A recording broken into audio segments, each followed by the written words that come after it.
I met Albert McCleary when I was introduced into that whole project. And from the moment we met and all through the relationship, it was a very pleasant one. And we would socialize together and knew that we were both involved in something of great note as far as live drama on television is concerned. And by the way, interesting statistic about matinee theater.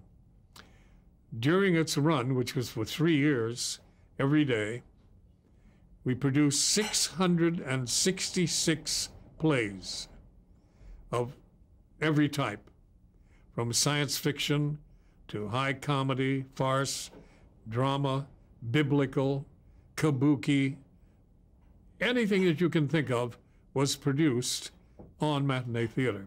That's why a lot of the actors loved to do the show, because there was an imposition of time, and so it was a real stretch for the actors to get in there, commit the lines, learn the role, learn all the moves, go on the air and do a performance. And McCleary loved to throw challenges at his actors. And they were challenged. It was a magnificent exercise, and everybody who did it came out feeling like they had accomplished something. I became very popular on that series. What was your role on that series? I was the host, and I would greet the audience at the beginning of the show, introduce all of the various acts in the show, and take the show off the air. I also starred in productions about every 2 or 3 months. They would find a script that they felt was particularly suited to me, and I would get to star in a show. Give us an example of how you would greet the audience at the beginning of a matinee theater. Standard kind of a greeting.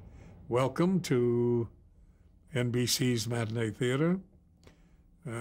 Today we have as our stars Charlie Chaplin and Mae West, whoever they were, and go on and tell them a little bit about the production and right into the show. Would you come in at intermission as well? Yeah. The only person they saw other than the actors in the play was me. Where would you do this from?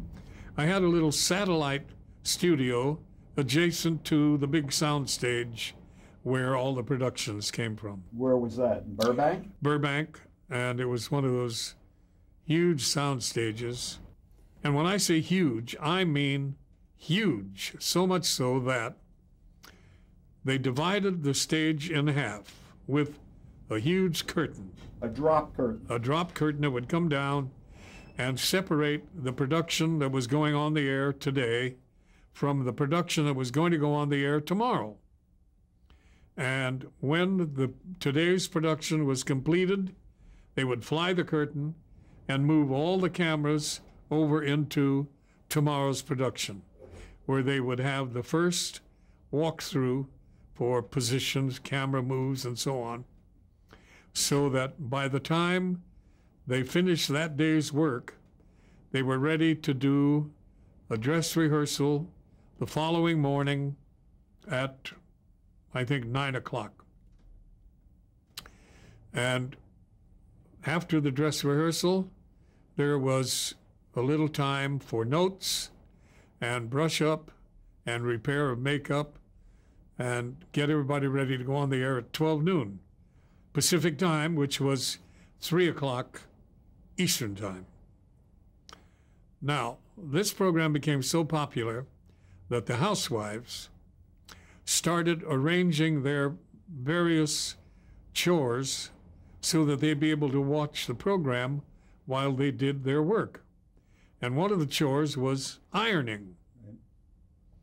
So the housewives would prepare everything, and when the show started, they would start their ironing so they could watch the show and then check everything. And somebody came out with a line that really touched my heart. It said, with all of these housewives doing their ironing every day, watching matinee theater, John Conte has become responsible for more scorched panties than any man in America.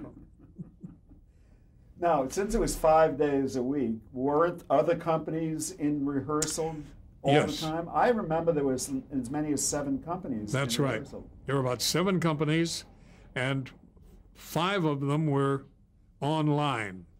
In other words, if today's show was done, stay up there, then the curtain would come down, the cameras would move over to the other side of the stage, and this show would rehearse to get ready for the next day.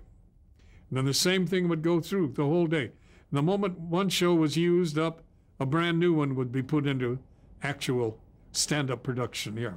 I know it's not very flattering to describe it this way, but it was a sort of an assembly line. Yeah, the theatrical assembly line. And you also had a facility, as I recall, on Sunset and Vine. Sunset and Vine were the rehearsal studios and also the official offices for the production unit. Al McCleary had his offices there. Producers had their offices there, writers and directors. And that was the heart of matinee theater. There was a big reaction when the announcement was made that the show was going off the air. And people started sending in money voluntarily, saying, "We'll support it if you keep it on the air." So we did put together an organization to collect the monies that were coming in. And we couldn't say anything on the air on the show itself because NBC had made a decision and it was going to terminate on such and such a date. So the media picked that up a little. And I think a total of about $150,000 came in to this foundation. And when it seemed apparent that it wasn't going to fly, all of that money is returned to each individual who had donated it. Were you involved personally in that effort? Well, my wife at that time was involved.